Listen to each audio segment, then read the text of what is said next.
भारत हिंदुओं का देश है। भारत में जो रहेगा उसका नाम राम से होगा, रहीम से नहीं। और जो जिहादी टाइप के लोग हैं जो मजारों पे जाके चादर चढ़ा रहे हैं, ब्राह्मण समाज की तमाम माताएं बहनें हैं, शर्म आनी चाहिए हमारी माओं को, बहनों को कि नशा मुक्त भारत और मजार मुक्त भारत दिल्ली को बना दूंगा। परशुराम जी के फरसे से उनकी गर्दन काटने का काम मैं स्वयं राजवर्धन सिंह करूंगा कि नवनिर्मित संसद भवन का नाम भगवान परशुराम जी के सम्मान में उनके नाम पर रखा जाए। जिसको रहीम की बात करनी हो वो यहाँ से जा सकता है, कहाँ? पाकिस्तान। उस इतिहास का समाप्तिकरण योगी आदित्यनाथ जी ने कर दिया है और एनसीईआरटी भी कर रही है। जो उन्होंने 3 तलाक खत्म कराया है, क्या कांग्रेस ने 65 साल राज किया? क्या उनकी बहन बेटियों को सुख दिया? अतीक अहमद तो गुंडा था, जो किया खून का बदला खून।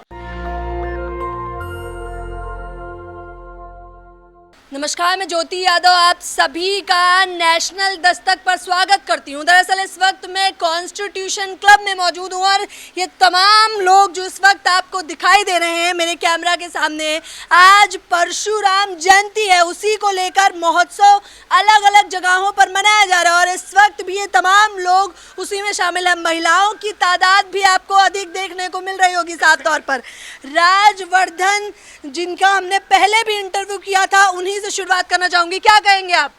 नशा मुक्त भारत, मजार मुक्त भारत, नशा मुक्त भारत, मजार मुक्त भारत। आज भगवान परशुराम का जन्मोत्सव है। सुनहरी बाग मस्जिद की अब बारी है। अब वहां पर मस्जिद गिराकर बनेगा अटल चौक। अटल चौक बनेगा और जो सुनहरी बाग मार्ग है उसका नाम अब होगा अटल मार्ग। अटल नाम बदलने से क्या कर लेंगे, वही तो सवाल है। आप अपना नाम रुखसाना रखेंगी? हाँ।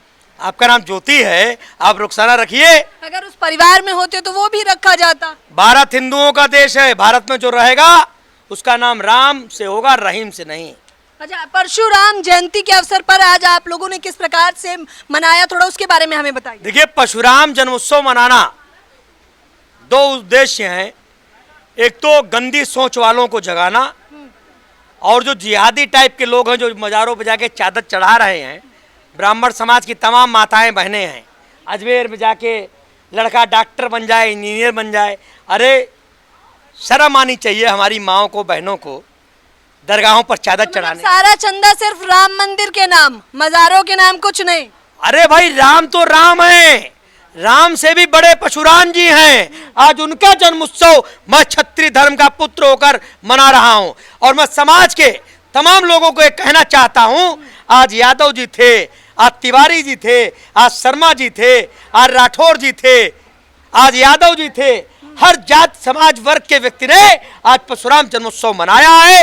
यही तो नया भारत और विकसित भारत। अच्छा, नए भारत में आप मजारे नहीं चाहते? अरे कुलूबल नहीं, कुलूब अल्लाह वहद अल्लाहु समद लम यलिद वलम यूलद कुफुवन अहद। मैंने कहा था कि नशा मुक्त भारत और मजार मुक्त भारत दिल्ली को बना दूंगा। आज लोटियन जोन की 2 मजारें आप देख सकते हैं और आपके कैमरे ने रिपोर्ट भी किया है कि आज सुनहरी बाग की मजार हमने खत्म कर दी। आज इलेक्शन कमीशन की मजार हमने खत्म कर दी। कई लोग आपत्ति भी जता रहे हैं ये कहते हुए कि आप फूट डालने का प्रयास कर रहे हैं। जो आपत्ति कर रहे हैं वो अपना घर किसी और देश में या एक नया वो जो है अपना प्रांत बना लें, क्योंकि भारत में ऐसे लोगों का अब भगवान परशुराम जी के फरसे से उनकी गर्दन काटने का काम मैं स्वयं राजवर्धन सिंह करूंगा। अच्छा, ये तो कानून को आप हाथ में लेंगे, आप ऐसी बातें कर रहे हैं। ये एक आपत्तिजनक बात है। क्या भीमराव अंबेडकर जी का मैं उतना ही सम्मान करता हूं जितना महाराणा प्रताप का करता हूं। डॉक्टर भीमराव अंबेडकर जी ने संविधान बनाया। हमने अभी 14 अप्रैल को उनकी भव्यता के साथ जयंती मनाई और जब तक जिंदा हूं तब तक मनाता रहूंगा। लेकिन मैं डॉक्टर अंबेडकर जी के संविधान से यह मांग करता हूं कि नवनिर्मित संसद भवन का नाम भगवान परशुराम जी के सम्मान में उनके नाम पर रखा जाए। अच्छा, आप चाहते हैं परशुराम का नाम रखा जाए, बहुजन समाज ये चाहता है कि भीमराव अंबेडकर के नाम। क्या दिक्कत है? एक हाल उनके नाम पे रख दो, क्या दिक्कत है? एक हाल उनके नाम पे रख दो, सबके चलचित्र लगा दो, सबका साथ, सबका विकास, सबका विश्वास। यही तो हमारे प्रधानमंत्री जी की मुहिम है। कह रहे हैं वो तो सबका विनाश करने पर तुले हुए हैं। देखिए, जो भारत में रहेगा वो राम की बात करेगा। जिसको रहीम की बात करनी हो, जिसको रहीम की बात करनी हो, वो यहां से जा सकता है कहां? पाकिस्तान, श्रीलंका। और अगर कहीं उसको जगह नहीं मिल रही तो मेरे पास आए, मैं उसे हिंदू बनाकर। अच्छा, तमाम लोगों ने सवाल किया था क्योंकि इनकी लास्ट वीडियो लाखों लोगों ने देखी, तो एक सवाल था लोगों का कि आप कहीं ना कहीं, वो कह रहे हैं, नफरत फैला रहे हैं और क्यों कर रहे हैं? क्या ये 2024 की तैयारी कर रहे हैं आप? शाहजहां रोड का नाम भगवान परशुराम मार्ग हो जाए, अकबर रोड का नाम महाराणा प्रताप मार्ग हो जाए, हिमाऊ रोड का नाम अहिल्याबाई होलकर जी के नाम पर हो जाए, इम्तियाज मार्ग का नाम महर्षि वाल्मीकि जी के नाम पर हो जाए, क्योंकि इन लोगों ने वाकई में कुछ ना कुछ किया। और ये जो जिहादी टाइप के लोग हैं, जूतों में पालिश करता था शाहजहां कि भैंस को दूध दूने का काम करता था हिमाऊ, मुझे क्या पता, मुझे नहीं पता। मैंने जिनका इतिहास पढ़ा है उनके नाम पर यहाँ के मार्गों के नाम होने चाहिए, ये मैं राजवर्धन सिंह कहता हूं। अच्छा राजवर्धन जी, फिर तो योगी आदित्यनाथ जी का बीच में बयान आया था ये कहते हुए कि जो भी मुगलों का इतिहास है उसका समापन हो जाना चाहिए, उसे पढ़ाया नहीं जाना चाहिए, क्या कहेंगे उस पर आप? बिल्कुल नहीं पढ़ाना चाहिए। एक आक्रांताओं का इतिहास है, उस इतिहास का समाप्तिकरण योगी आदित्यनाथ जी ने कर दिया है और एनसीईआरटी भी कर रही है। ये आप मुगालते में नहीं रहे कि वो सब चलेगा। कह रहे हैं तमाम काम भी तो किए हैं उन्होंने, इतिहासकारों को गांधी परिवार ने कोई सही काम उन्होंने देश हित में नहीं किया है। देश के लिए वो सब देश विरोधी काम किए हैं। अब जो काम हो रहा है वो देश हित में हो रहा है। काम देश हित में, महिला हित में, देश हित में ये सब काम चल रहा है। महिला हित की बात आ गई है, महिला सुरक्षा की बात आ गई, तो महिलाओं से जरूर पूछूंगी, क्या कहेंगी? क्या नाम है आपका? सुषमा शर्मा हूँ, एक्स काउंसलर हूँ, एक्स चेयरमैन हूँ। बताइए क्या कहना चाहेंगी, कितनी बढ़ोतरी हुई है महिला सुरक्षा के मामले में? देखिए, बहुत बढ़ोतरी हुई है महिला सुरक्षा के मामले में।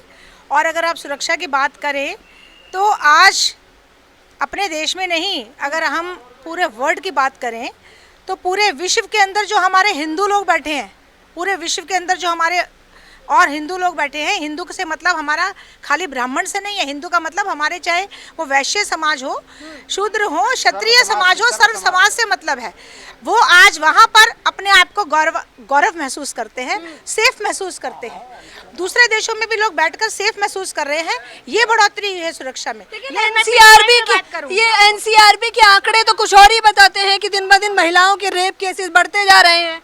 नहीं, देखिए सब ये जो आंकड़े हैं ये सब विरोधियों का एक षड्यंत्र है, जानबूझकर डिमोलाइज करने के लिए, मातृशक्ति को लोगों के अंदर भ्रम पैदा करने के लिए ये सब किया जा रहा है। हम किसी एक हिंदू और एक वर्ण की बात नहीं कर रहे हैं, हम हिंदू की बात कर रहे हैं। हम सनातनी है, हाथ उठा के बोलो, हम सनातनी है, हम सनातनी है, हम सनातनी का वो रास्ता दिखाएंगे। जय श्री राम, जय श्री राम। लेकिन महिलाओं की दुर्दशा हो रही है इस देश में, विपक्ष हो रहा है, कौन पक्ष टिप्पणियां कर रहा है। ये सुनिए, ये सब केजरीवाल करवा रहे हैं। आने वाली दिल्ली की जो चीफ मिनिस्टर होगी वो डॉक्टर उर्मिला चंदेल होगी। दलितों की मसीहा वाल्मीकि समाज, 50 लाख वाल्मीकि समाज जो दिल्ली में है वो उर्मिला चंदेल के साथ है। इसलिए ये आने वाली मसीहा कैसे बनेंगे? आपने क्या क्या किया है? मैंने किया है, उनकी सुनिए, उनके बच्चों के एडमिशन करवाए हैं, उनकी झुग्गी झोपड़ियों में हमने स्कूल खुलवाए हैं, सेंटर खुलवाए हैं।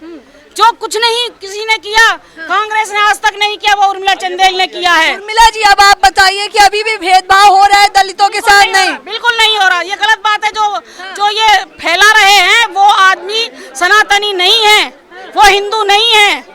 जो महिलाओं के खिलाफ जा रहे हैं वो हिंदू नहीं है। अच्छा, महिलाओं के खिलाफ कौन जा रहा है? कहना महिलाओं का अपमान तो बीजेपी कर रही है सबसे ज्यादा। बीजेपी कब कर रही है? बीजेपी टिप्पणियां करते रहते हैं महिलाओं। बात सुनिए, अगर महिलाओं का अपमान होता तो माननीय प्रधानमंत्री नरेंद्र मोदी जी हमारे जो मुसलमानों को, मोमडनों की बहन बेटियों के लिए जो उन्होंने 3 तलाक खत्म कराया है, क्या कांग्रेस ने 65 साल राज किया? क्या उनकी बहन बेटियों को सुख दिया? नहीं दिया। अरे सबसे ज्यादा हिंदू मुस्लिम भी बीजेपी करवा रही है, क्या कहेंगे उस पर? बीजेपी क्यों करवा रही है? वो केजरीवाल करवा रहे हैं, वो राहुल गांधी करवा रहे हैं। हमारे प्रधानमंत्री जी को वो कह रहे हैं डंडा से पीटो। क्यों पीटेंगे वो डंडा से? ये राहुल गांधी की भाषा है, ये वो उनके आदरणीय पिता तुल्य हैं। प्रधानमंत्री सभी के होते हैं, क्या वो डंडों से पिटवाएंगे? लेकिन आपत्ति भरी टिप्पणियां तो विपक्ष और सत्ता में बैठे लोग तमाम करते हैं, क्या नई बात है? करते ही रहते हैं, बीजेपी पे भी कई टिप्पणियां होती है और वो लोग भी करते हैं। मैडम जी ऐसा नहीं है, कांग्रेस को दर्द हो रहा है, अरविंद केजरीवाल को दर्द हो रहा है, सारी पार्टियों को ये दर्द है कि 2024 में माननीय नरेंद्र मोदी जी ना आ जाएं कहीं, हमारे काले चिट्टे फिर ना खुल जाएं इनके। क्या काले चिट्टे हैं वो? काले चिट्टे आप देख रही हैं सरेआम। बताइए, आप खुलकर बताइए, कैमरा में मैं चाहूंगी। किसके काले चिट्टे नहीं है इनके? किस किस के हैं आप नहीं जानती हैं? अरे आप बताइए क्या हो रहा है? जो मेरी हम सुनिए, यूपी में क्या हो रहा है हमें जानना चाहूंगी। यूपी मायावती की सरकार में क्या हुआ था? क्या हुआ था? सिंह की सरकार में क्या हुआ? बहन बेटियों की इज्जत लुट रही थी, है? मेरठ में क्या हुआ था? और यहाँ तो सरेआम गोलियां चल रही हैं पुलिस के सामने होते हुए। अतीक अहमद के साथ क्या हुआ? अतीक अहमद तो गुंडा था, जो किया खून का बदला खून। खून का बदला खून, वो तो गैर कानूनी हुआ। लेकिन क्या कानूनी हुआ? गैर कानूनी हुआ। गैर कानूनी नहीं है मैडम, इसको गैर कानूनी नहीं कहेंगे। सरकार उसको 20 साल बाद फैसला देती, लेकिन जिसका जवान उमेश पाल की हत्या करी, जवान था ना, उसकी माँ और उसकी बहू से आप जाके पूछिए उनके दिल में कितना दर्द है इस बात का। उन्होंने बदला ले लिया। और किसने? खून का बदला खून होगा तो संविधान और कानून कहाँ जाएंगे बताइए? कानून बाद में देती है मैडम, फैसले बाद में देती है, सालों लग जाती हैं। तो उन्होंने, हमारी सरकार ने थोड़ी उनको मरवाया है। तो किसने मरवाया? उन्हीं की गैंग के लोगों ने मारा है। आप पूछिए उत्तर प्रदेश बीजेपी के विधायक ने खुद भाषण देते हुए कहा कि अतीक अहमद को भी, अतीक अहमद को उनकी गैंग के खुद लोगों ने मारा है। क्यों जी? तो आप क्या कहना चाहेंगे? बीजेपी पे ही भरोसा करना चाहिए? हाँ जी बिल्कुल। 2024 में आ रहे हैं हमारे माननीय मोदी जी, नरेंद्र मोदी जी। हमारे यूपी में जंगल राज चल रहा है जब से योगी आए हैं। बिल्कुल झूठ, बिल्कुल झूठ। आप जाके देखिए कितने मकान उन्होंने गरीबों के बनाए हैं जो रोडों पे सोया करते थे। वो बुलडोजर किसके राज में चल रहा है? बुलडोजर गुंडों की प्रॉपर्टी पे चल रहे हैं, जिन्होंने गरीबों की प्रॉपर्टी दबा करके और कोठियां बना ली हैं, उन पर हो चल रहा है बुलडोजर। बीजेपी के नेता साफ हो जाते हैं जब वो बीजेपी में आते हैं तो क्या? और बाकी विपक्ष जो है दूध का दूल्हा नहीं है, बस बीजेपी ही दूध की धुली है। हाँ जी बिल्कुल, बिल्कुल बीजेपी है, बीजेपी दूध की, बिल्कुल बीजेपी है। इनका जवाब ये है कि हाँ बिल्कुल ये स्वीकार कर रही है। बिल्कुल धुली हुई है, हमारा कार्य धुला हुआ है। मोदी जी का काम देखिए आप, और सदा के लिए मोदी जी रहे। मेरी ये दुआएं हैं, मैं अपने भाई को दुआएं देती हूँ माने नरेंद्र मोदी जी को कि हमेशा वो प्रधानमंत्री बनकर आए। देखिए सदा के लिए 2024 में भी आएंगे। भाइयों और बहनों, जो राज्य किया हिंदुस्तान में कांग्रेस ने 65 साल, उस राजनीति पे किस पे किया उन्होंने राज? अंग्रेजों की प्रॉपर्टी पे बने हुए पे किया। और मेरे भाई नरेंद्र मोदी जी ने बनकर के प्रधानमंत्री, आप देखिए डॉक्टर भीमराव अंबेडकर का नाम रोशन कर दिया। डॉक्टर भीमराव अंबेडकर के आप देखिए, कह रहे हैं बीजेपी जब से आई है खस्ता हालत हो गई है देश की। कौन कह रहे हैं? नफरत वालों की हवा निकल गई है मैडम, कहने वालों की हवा निकल गई, हवा निकल गई है। वो डर रहे हैं अब क्या कहीं हमारे को कितनी नफरत फैलाएगी बीजेपी, अभी कितनी और नफरत फैला रहे हैं। अरविंद केजरीवाल ही नफरत फैला रहे हैं। उनको तो अपनी चीफ मिनिस्टर नहीं चाहिए, वो तो आए दिन धरने पे बैठ जाते हैं, चीफ मिनिस्टर होकर के रोड पे बैठ जाते हैं, हमारे भाई को मरवाने की धमकी देते हैं। बताइए, सतपाल मलिक ने खुलासा कर दिया 2019 का, तो उन पर भी सीबीआई बिठा दी। किसने बिठा दी मैडम? वही तो कह रहे हैं, बीजेपी सिप पे सीबीआई बिठा देती है। क्यों नहीं बिठाएंगे? जो गलत काम करेगा, जो शोषण करेगा, हम उनको ऐसी तैसी कर देंगे उनकी। तो बीजेपी करेगी और कौन करेगी? ये तो खुली चुनौती दे रही है। चुनौती उर्मिला चंदेल दे रही है दिल्ली के अंदर केजरीवाल को कि वो दोबारा से चीफ मिनिस्टर बन के दिखा दे। उर्मिला चंदेल का चैलेंज है, आने वाली चीफ मिनिस्टर दिल्ली की डॉक्टर उर्मिला चंदेल होगी। और आने वाले 2024 में समर्थन दलितों का और पूरे समाज का, वाल्मीकि समाज, मोमडन समाज का भी समर्थन अब उनको मिल रहा है। तो देख लीजिए साफ तौर पर बनेंगे वो। देख लीजिए साफ तौर पर ये क्या कह रही है, 2024 की चुनाव की तैयारी अभी से शुरू हो चुकी है। देखिए महिलाओं के भी बढ़ चढ़कर हिस्सा ले रहे हैं और यहाँ पर कई सारे अन्य लोग आए थे। हालांकि तमाम थोड़े विवादित बयान भी मैं कहना चाहूंगी थे, लेकिन इन्होंने प्रत्यक्ष रूप से स्वीकार कर लिए हैं कि हाँ बीजेपी तो दूध की धुली है। ये तमाम मुद्दों के बारे में आपकी क्या राय है मुझे बताना बिल्कुल ना भूलें। कैमरा पर्सन आशीष के साथ ज्योति यादव, नेशनल दस्तक। नेशनल दस्तक की आपसे गुजारिश है कि अगर इसको बचाना चाहते हैं तो नेशनल दस्तक को सब्सक्राइब करने के लिए रेड कलर के सब्सक्राइब बटन को दबाएं, फिर बेल आइकन की घंटी दबाएं। नेशनल दस्तक को बचाने के लिए बहुत जरूरी है कि हर खबर को शेयर करें, लाइक करें, कमेंट जरूर करें।